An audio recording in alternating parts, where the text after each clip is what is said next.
All right, hey, my name is Nate, and I serve as a husband to one woman. That's good. More than one is bad, and I would not be able to preach if that was the case. I've got 4 great kids. My favorite's not here. She's in the kids ministry. These are my other 3. And then I serve as a pastor in southern Indiana. You don't know where that is, but think Louisville, Kentucky, right across the river from the Ohio River. That's where we are, and it's good to be with you. There's a phrase that I heard, a maxim that I heard several years ago, and it's this: that familiarity is the enemy of wonder. Just think about that for a moment. Familiarity is the enemy of wonder. If you would, just kind of humor me for a moment. Just look around, maybe behind you, beside you. Some of you aren't doing it. I'm going to call you out. Come on, Axel, look around. There you go, got you. Several years ago, Radiant Church didn't exist, you know? And you and I can't make something out of nothing. And God made something out of nothing. And so this church existed in the heart of God for all eternity past. And I'm grateful for Pastor Jason and Caroline and Emily and Seth and Axel and all sorts of other people that have come together to bring about what God's doing. And so let's not take for granted what God has done, right? And one of the things that for me, as I get close to people and events and experiences, oftentimes I take things for granted. We're staying in upstate New York. I'm on a mini sabbatical from our church, about 3 weeks just to kind of rest and relax. You're wondering, why you preach? Because Jason said he didn't have anything planned this morning, so he asked if I could step in. And so no problem. He downloaded the sermon, so hopefully it's good. I don't know if it's going to be good or not. And we went across the border to Canada. We were in Kingston, and I went to this little art shop. You know, like everything's there locally drawn and painted, and which means that, you know, they're astronomical prices. If you're an artist, I'm not hating on you, throwing shade. And I went in, and he goes, "Hey, I painted this of my wife." And I looked at it, and honestly, I thought, I could have done this. This is paint by numbers. You know, paint by numbers, like 1 to 2, 2 to 3. This is blue, this is green. And I thought, this is really simplistic. And I looked at the price, and it was a little bit more than I would have paid. And he goes, "It's a picture of my wife." And I was like, what? I'm even more curious because I could have painted this. But then he talked about how there was all sorts of streams of historical art woven into it. And I'm going to get this wrong. I'm not an artist, like French Impressionism and all sorts of stuff. And I was like, wow, that's really profound. I had no idea. And he painted of his wife. I was like, I'm going to get that because I've been married 21 years, known her for 23. And anybody married? Yeah, raise your hand if you're not. Why didn't you raise your hand? And so the more that I get to know my wife, Lauren, there's a complexity about her that I did not appreciate and understand April 5th, 2003, right? April 5th, 2003. And so I got it, check. And so familiarity is the enemy of wonder. A good evening with friends laughing, a sunset, a church that did not exist several years ago.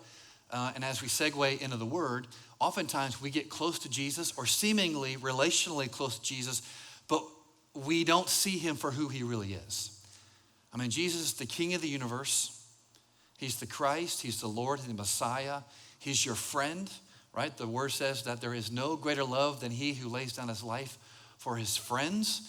And so oftentimes as we grow in our walks with Jesus, and maybe you're a believer here and you've been coming for weeks or months or years, maybe you're here from the beginning, or maybe you're new, you're a guest, and you're not sure about this whole Jesus thing, and you've got some questions.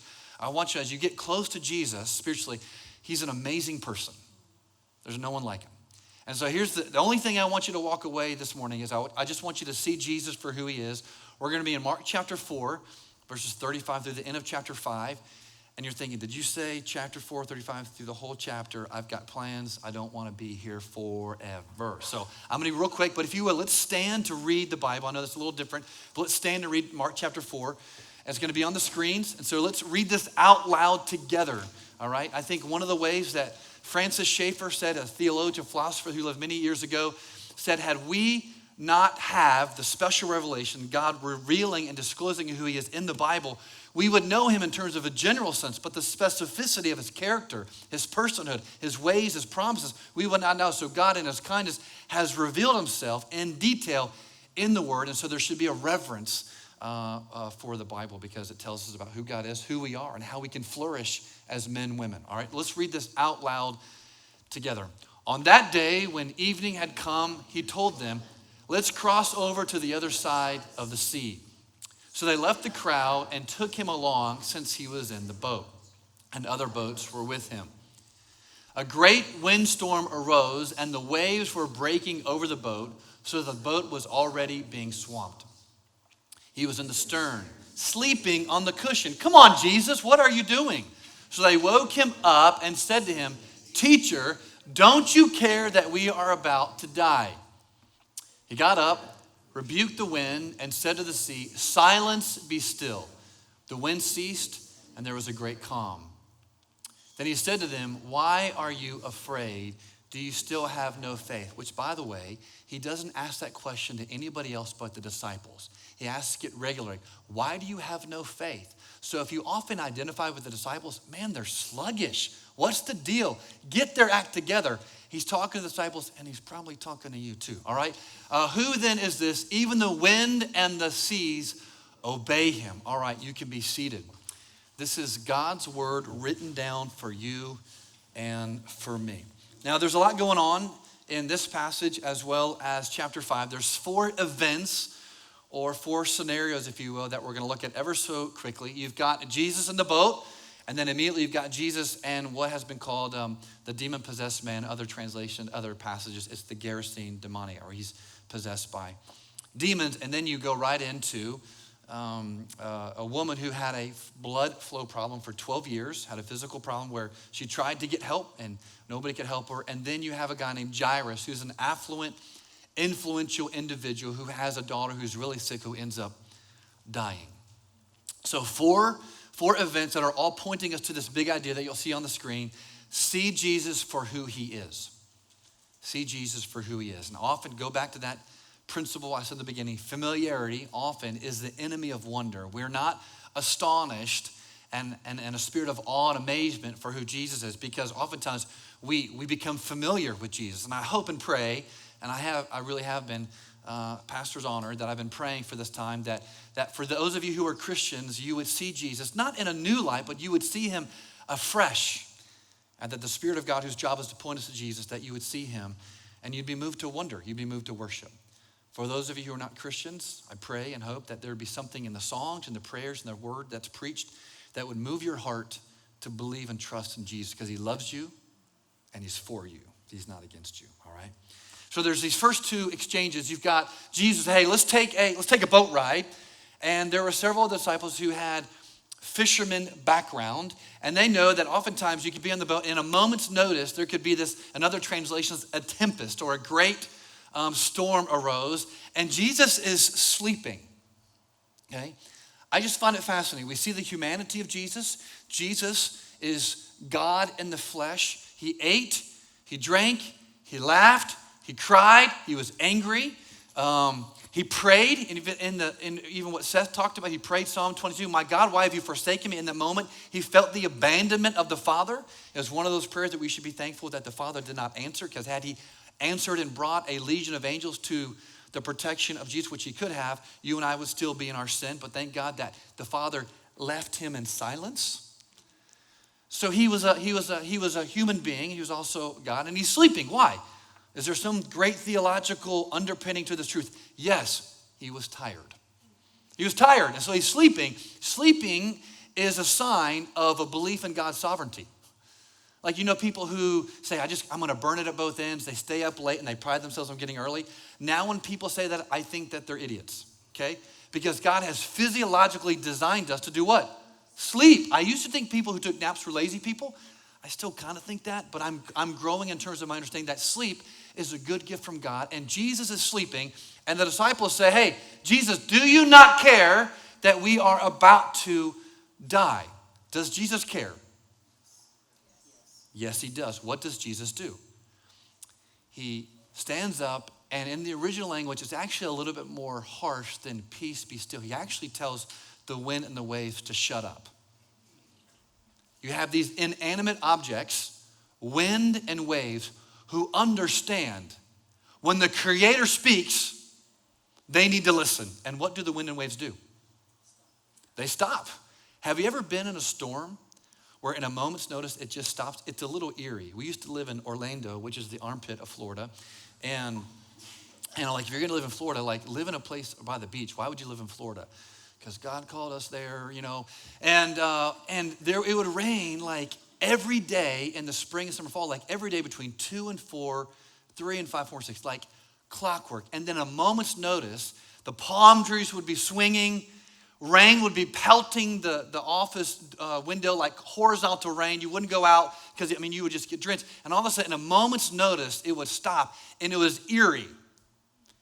And I imagine the disciples, as the text says this, who is this that even the wind and the waves obey him? What we're going to see in this passage, and then in following chapter 5, you have the natural realm obeying Jesus, see Jesus for who he is. You have the spiritual realm, a demon-possessed man obeying Jesus because Jesus is over the spiritual realm. Then you have a woman who has a physical problem, physical ailments, obey Jesus. Not all the time, it's not the way it works. But in this moment, what is Mark, the writer of the Gospel Mark, trying to do? He's trying to convey disciples. And at Radiant Bible, Radiant Church, June 23rd, 2024, you need to see Jesus for who he really is. He's in control over nature. He's in control over the spiritual realm. He's in control over physical ailments. And he's in control over even death. So Jesus tells the wind and the waves, be still or shut up, and they listen. And then immediately he comes upon a demon-possessed man. In chapter 5, they came to the other side of the sea, to the region of the Gerasenes, or this Gerasene demoniac, and he gets out of the boat and he's met with an unclean spirit. Immediately, you have this man who is an outcast, who is unclean. He lived among the tombs. He lived among dead people. He has Herculean strength. No one could subdue him. He's running around naked. Like, what a sight to see. He's got chains, and he would howl, woo! They're like, you're awake. Thank you. And when he sees Jesus, he falls at the feet of Jesus. Why? Because even the spiritual realm recognizes authority when they see it. Now, he heals this man. Real quickly, I don't have time to walk through all the specificity. He heals this man. They have a dialogue. And in chapter 5, verse 7, I believe, the demon-possessed man cries out, what would you do with us, Jesus, the Son of God? It's the first time in the Gospel of Mark we actually see this declaration. It's taken us 5 chapters. If you were to go back to Mark chapter 1, verses 1 through 2, the beginning of the Gospel of Jesus Christ, the Son of God. Everything we're reading about in the Gospel of Mark, chapter 1 through chapter 16, everything is written down from Mark's perspective to convey, to persuade, to help people, the readers, me and you, to understand Jesus is not only the Christ, the Messiah, but he's the Son of God. He's the Son of God. And it takes us 5 chapters, and it's not a disciple, it's not a follower of Jesus, it's not a seeker, it's a demon-possessed man who gives a declaration. What would you do with us, Jesus, the Most High, the Son of God? He heals this man. He heals this man. We know this. There are several witnesses that take place, and they come up to Jesus. And this man who was not in his right mind, do I need to yell again to scare y'all? He was not in his right mind. Chains, one person at the Bass Pro Shop said, no, do not yell. He is chained. He's running around naked. He's got Herculean strength. He lives as an outcast by the people who were already buried in the tombs of the dead, and Jesus heals him. And the people who knew this man formerly come up and they say several things. They witness what's going on. And what does this teach? It teaches us several things about Jesus. He's got power over the spiritual realm. Greater is he who is in you than he who is in the world. It's the truth, 1 John 4:4. He cast out the demons. What's also interesting, they see the man in his right mind. Oftentimes, as Christians, we move through the Bible real quickly, And I think every word is significant, every word is important, and they see the man who was formerly not in his right mind, but he meets Jesus, he's changed and healed. He had been formerly possessed by demons, not in his right mind, and now he's in his right mind. Here's one of the things I want to share with you, and I hope that I don't create a little bit of a firestorm, but if I do, my name is Jason Langford, and you can email me at jlangford@radiant.com, okay? I really believe this. I got a doctorate in counseling, so I'm not saying this as someone who doesn't have some semblance of what they're about to say. I really believe that we live in a culture where we say all the time, they've got some type of ailment, they've got anxiety problems. I think those things are real. They've got all these different, they got mental illnesses. If everything is mental illness, nothing is mental illness. If everybody's got trauma, no one's got trauma. I think one of the things that I believe with all my heart is that if you will align your life, I know there's exceptions, there are, so don't hear me saying there's not. But I believe with all my heart, if you will align your life to Jesus, the values of Jesus, the ways of Jesus, the truth of Jesus, the person of Jesus, and not just like a moment, not just like June 23rd, like over the course of days and weeks and months, if you will yield your life to the ways of Jesus, because to go against Jesus is to get splinters because you're going against the grain of the universe because you live in his world.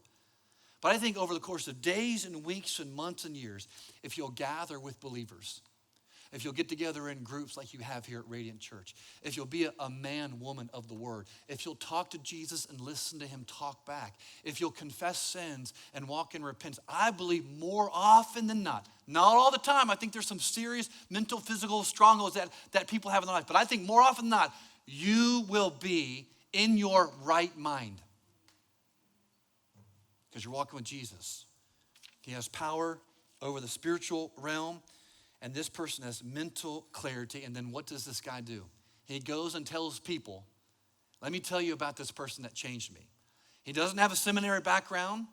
He's not been trained as a rabbi. He didn't sit at the feet of some type of scholar. He doesn't understand all the Old Testament prophecies. He's not been trained in the doctrine of the Trinity. All he knows is Jesus changed me. I was an outcast. I had Herculean strength. I was as an outlaw. I was running around naked. I got some clothes on now. I was chained with chains, and I've met Jesus, and he's changed my life.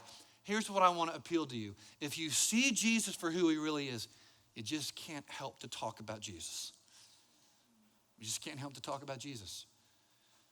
I'm in a place in my marriage. Our marriage has not always been good. It's not always been the most enjoyable. You're like, can you say that? I just did. And part of it was because early on I was a jackbutt. I didn't want to say the other word because I might offend some of you. I was a jackbutt. I was prideful, arrogant. You're like, well, are you still some of that still there? It raises ugly head. But I enjoy my wife relationally, sexually, verbally, conversationally, spiritually. Like, can you say that? My kids are like, geez, Dad, why always? And like, I like talking about marriage. I like talking about relationships. I like talking about friendships. And I see my wife in a way that I didn't years ago, and I like talking about her. I think marriage is a gift, right? Rare is the person who's called to be single. Marriage is a gift. It's so sweet to have someone who knows you. And I just talk about it. In the same way, I want that to be true of my belief and trust and fellowship of Jesus. And that was the case here. This guy was changed. And the text says he went and told people about Jesus. Now, we're going to move to chapter 5, verse 21 through 43. You still with me? See Jesus for who he is. The next passage is going to pull on your heartstrings a little bit, okay? And I think we're emotional beings. And have you ever heard somebody say, oh, don't be so emotional? I hate it when people say that. What they mean is you don't need to be as emotionally as expressive as you are. Everybody's emotional. Some people are just more expressive in their emotions. Some people are very gregarious and affable. Some people are stoic. Even a stoic is actually expressing their emotions. So this text, verses 20 through 43, I think really pulls on our heartstrings. And I was reading it what's today? Today's Sunday. I was reading it Friday, and I think it's becoming one of my favorite passages about what happens in these 22, 23 verses. And I hope that it will encourage you as well, because we want to see Jesus for who he really is, all right? Jairus is a ruler of the synagogue. He's desperate. He feels hopeless. His daughter's about to pass away. Now, there's a lot of people in the room. Oh, I hope and pray. There's some people who are my age, there's some people who are a little older. I hope and pray that part of your story is that you've not had to bury a child. We know people who've done that. Maybe in the last year you've had to go to a funeral of a loved one. Maybe your parents died really young, or a good friend. Boy, there's a sting of death, isn't there? It doesn't mean as Christians we don't weep. We do weep. We should be sad. We should be mourning, and we can even be angry. But we have anger and we have sadness and we weep as people who have hope, right? Right? Our sadness and our weeping and even our anger and even our fear is infused and undergirded by a hope that actually triumphed over this hard reality.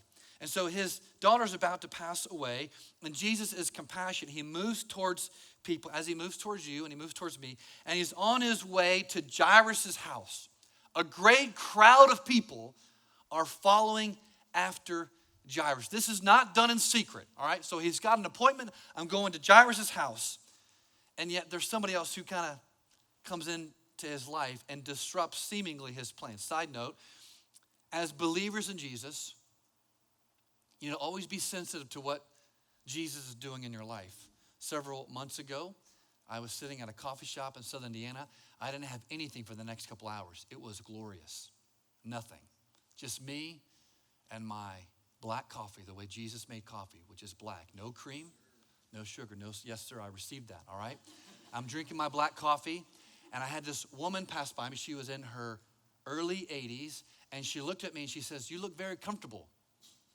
And I said, I don't know if that means do I look lazy? Am I taking advantage of this couch, which I was? And I said, I am. And I just stopped and I said, this is what Jesus wants me to do.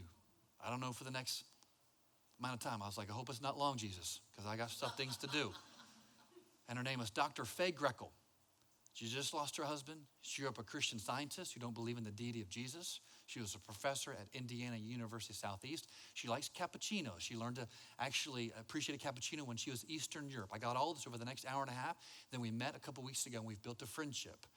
As a believer, God is always doing 1,000,001 things, and you've got to be sensitive to what Jesus is doing. So he's on his way to Jairus' house, but then you've got this woman who has this blood flow problem for 12 years, and she's treated like a leper. Now, I could yell it, but I've already done that, and Bass Pro Shop said don't yell again. So she's walking around, and she's saying, unclean. Unclean. I mean, imagine trying out that lifestyle for 12 years.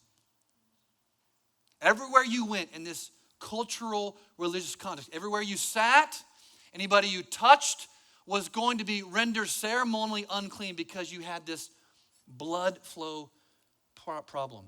She's weak, she's desperate, and it's actually even worse than that. She actually tried to get help. She tried to go to doctors, but they haven't helped her. Probably, maybe somebody in the room, maybe somebody you know who's just had chronic pain, and then just nothing seems to help. We've got some friends that have just incessant, excruciatingly painful migraines, and I just don't know what's wrong with her. We prayed. She's gone to Mayo Clinic. They just don't know. So she's got this chronic pain, a lifestyle of pain. The Bible says that she continually had a blood flow problem. She suffered. She spent a lot of money getting help. She wasn't helped. She's becoming worse. She hears about Jesus. And in the 7th clause, in verse 27 of chapter 5, she goes to Jesus. She goes to Jesus. She had heard about him. She's like, if I can just get around Jesus, if I can just touch Jesus, perhaps I will be healed. And so she touches Jesus. Now Jesus is in a big crowd, and he asks the question, who touched me? Who touched me? You're like, well, I thought Jesus was omniscient. Like, did he just, for that moment, just not know that this woman? No, he knew. It was a chance to actually bring her out of secret into public. And what's interesting, the disciples don't really know who Jesus is. He's asking a question. He knows who touched him. Power has left his body. He felt it. The Bible says he felt power left his body. It's their English transliterated word dynamite, the Greek word dunamis. Dunamis, explosive power has left my body. I just felt it. Who touched me? And the disciples were like, Jesus, seriously, there's all these people here. I mean, we don't know.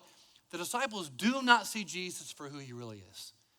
They have a sluggish understanding of who's right in front of them. Even though they just were on the boat and he said to the wind and the waves, peace, be still. Inanimate objects obey the creator of the universe. And so Jesus has a little comedic exchange with the disciples. Now the woman knows she's been identified. She knows, the text tells us. And Jesus, in verse 33, let me read this to you. In verse 34, he says in verse 31, who touched me? But he was looking around to see who had done this. The woman, with fear and trembling,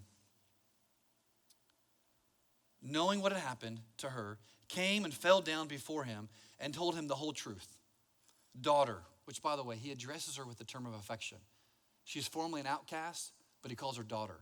Jesus is not unwilling to cross social, ceremonial boundaries because he's always wanting to help people see him for who he really is, and he wants to change people. He wants to heal people. Daughter, he said, your faith has saved you. Go in peace. The word shalom, a reality, a condition for those who've come to believe in the messianic promises of Jesus. Shalom, peace be upon you, and be healed from your affliction. Now, your faith has saved you. He's like, well, listen, I really wasn't asking to be saved.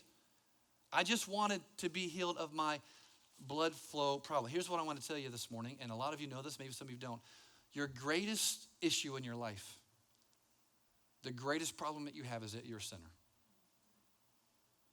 There ain't nothing that Jason or I or anybody can do to remedy the problem that you have with sin. It demands a payment. It's a reality that everybody knows. Believer, unbeliever, religious, irreligious, everybody understands. Romans 1, we suppress it, we push it down, but we understand there's something broken, not outside of us. There's something broken within us. And the greatest solution to the greatest problem in the world is Jesus. You see, that seems a bit reductionistic, a bit simplistic. It is. It's so simplistic, it's almost laughable. It's so simplistic, it's actually scandalous. That you can actually be redeemed, forgiven, made clean, have a relationship with God, flourish as a man, woman, boy, or girl, if you will but yield your life to Jesus. So he says to her, your faith has made you well, because she possessed some amount of faith, right? She goes to Jesus and she touches him and he says, your faith has made you well. But remember, what's going on? Jesus is on his way to whose house? Jairus' house. A little divine interruption, right? I mean, there are two events simultaneously going on. A sick girl who's about to die and a woman who has a blood flow problem. Jesus is trying to teach the disciples, as he's trying to teach me, as he's trying to teach you, that he's always on mission by the Father to intersect and engage with whomever the Father has set before him. And he's willing to cross social, ethnic, ceremonial barriers. He came for the wealthy. He came for the poor. He came for the clean. He came for the unclean. He came for those who are high on the social status. He came for those who don't have any status at all. But again, where's Jesus going? He's going to Jairus' house. And so if I'm Jairus, here's what I may have said. I'm going to take some liberties. Here's what I may have said. Jesus, with all due respect, she's an older woman. Something only like 5% of the Roman population lived beyond the age of 50. So you might be thinking, she's lived her life. I've got a young girl, my daughter, who's about to pass away. If you don't come and help and intervene, she's going to die. I mean, you might even say that Jesus is engaging in medical malpractice. You got a woman who's got a blood flow problem. She's been okay. She's been living. She's suffered a lot of pain. But compared to a little girl who's going to die, Jesus, there is no comparison. You should have made a beeline for my house. He doesn't say that.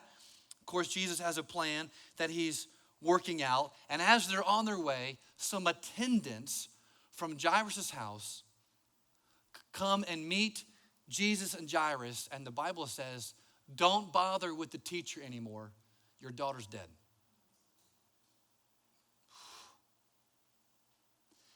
Now, the statement feels void of compassion. Maybe it's because these were attendants in the synagogue who didn't like that Jairus was going to this Jesus who was this self-proclaimed Messiah, this Christ. Maybe they didn't like all the rumors swirling around about Jesus. Maybe they felt like Jairus was abdicating his Jewish integrity and faith to go and actually go to Jesus. Maybe he's putting gasoline on the fire of this storm, but Jesus being, I don't know, but they say your daughter's dead. Don't bother with him anymore. What would have been going through your mind? The text tells us, chapter 5, verse 36. You can look at it with me on your phone or on hard copy. When Jesus overheard what was said, he told the synagogue leader, "Don't be afraid or don't fear, only believe." Why would Jesus say, "Don't fear, don't be afraid"? Because Jairus was fearful. You ever meet Christians, and if you know somebody in the room, and this isn't, don't point them out or like elbow them, who say, "Hey, just don't be fearful. Don't be afraid." Like, God has given us the emotion of fear. The Bible says in Proverbs that the beginning of knowledge and wisdom is to fear the Lord. Fear, the gift of fear, should drive us to wisdom and trust. Does that make sense? The gift of fear should drive us to trust and wisdom. So I'm afraid of snakes. My mom and dad are here. It's the condition called ophidiophobia. I know most of you knew that. My dad, in a way that only dads can do, say things like, "I'm only afraid of 2 types of snakes." I'm like, "Well, what types of snakes are you afraid of?" And in a corny thing that dads do, he says, "Dead ones and alive ones." I was like, "Okay, Dad, you're not funny." And now I say it all the time. And my kids think you're not funny. I was like, no, I am funny. I am funny. And so I'm afraid of snakes. Like, I don't even like watching them on TV. I don't even like talking about it right now, okay? I hate snakes. The gift of fear, it drives me to trust wisdom. If I see a snake, I'm going to have wisdom. I'm not going to go pick up the snake, all right? Maybe you have a fear of sharks. That's another good one, okay?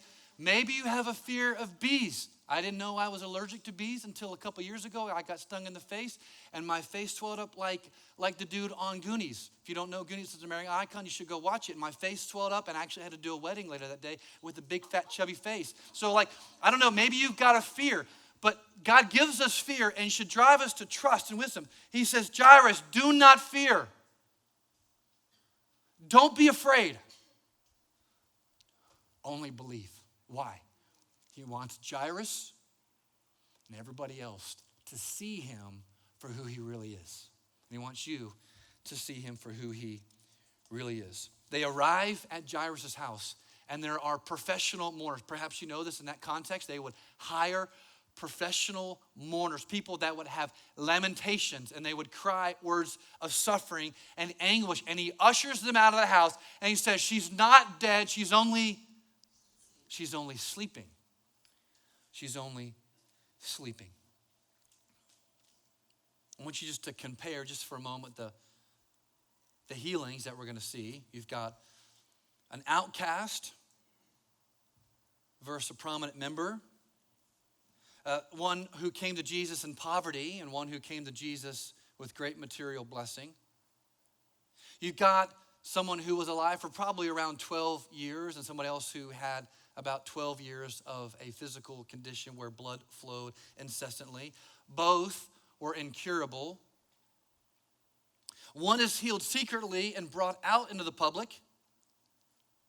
One, it comes to him publicly, Jairus, and Jesus heals his daughter in secret. Jesus tells him, "Your faith has made you well." And another person, to Jairus, he says, "Don't be afraid. Don't have fear. Only believe." Faith is not an end in of itself. It's not forcing outcomes, but faith is trusting that Jesus will do the right thing and continuing to trust in him. Faith isn't about you. Faith is about Jesus. Because sometimes, do you have a weak faith sometimes? Do you have a wobbly faith? Do you ever feel like your faith is inconsistent? That your faith is weak and desperate? You're not saved by the consistency or the intensity of our faith. You're saved by faith in Jesus. He's the object of our faith. He's always consistent. He's always perfect. That's who we're saved by. Because sometimes our faith is wobbly at best. Sometimes it's hard to put one foot in front of the other. Faith is never about you. Faith is about Jesus. Now there's a word in chapter 5, verse 42. Look at your Bibles. It's the word instantly or immediately. Mark, the writer of the Gospel of Mark, is a man of action. And he wants us to see that Jesus is a person who makes things happen at a moment's notice. He tells the wind and the waves, be quiet, be still, shut up. And what do? They obey the Creator, their master. He tells a demon-possessed man, be gone from him. And what happens? The demons are expelled. You have a woman with a physical problem. It's no match for Jesus. Demonic possession is no match for Jesus. The wind and the waves are no match for Jesus. And even death itself is no match for Jesus. The great equalizer of all humanity. Our greatest foe, our greatest enemy. But he says something in verse 41. I want to close with this. I want your heart to be moved to worship. All right? I want you to see Jesus for who he really is. Familiarity is the enemy of wonder. I want us to have a sense of wonder and awe and amazement about how awesome and powerful and compassionate Jesus is. He goes into the room, and I want you just to feel the emotion of this setting. Okay? As believers who are familiar with the Bible, we move through the Bible so quickly. We oftentimes don't understand the emotional gravitas of the moment about what's going on here. He goes into the room with the girl's dad and the girl's mom. And their daughter is clearly dead. And he takes her by the hand and he says two things. The first he says in verse 41 is Talita. Say it with me. Talita. Say it one more time. Talita. What does that mean? It means little girl. But it doesn't really get the meaning of what Jesus is saying. It's a diminutive term of endearment. It's a short-handed phrase, like a young duck is a duckling, Bill is for William. It's a term that a mother would use or a dad would use. It's like a mom or a dad or an aunt or an uncle or a grandmother saying, honey, sweetie, takes her by the hand, Talita, honey, sweetie. And then the second word he uses is the word kumi. Say it with me. Kumi. Let's say it again. Kumi, which means arise, not be resurrected, even though that's what Jesus has done. It simply means get up. Arise. Jesus is doing what you and I would do. If you're a parent or a grandparent, maybe you got a roommate that likes to sleep in. Maybe you probably wouldn't call him honey or sweetie. But Jesus is doing what we would do on a Monday morning when it's time for our kids or our grandkids to get up. Sweetie, honey, it's time to get up. And what does she do? She gets up.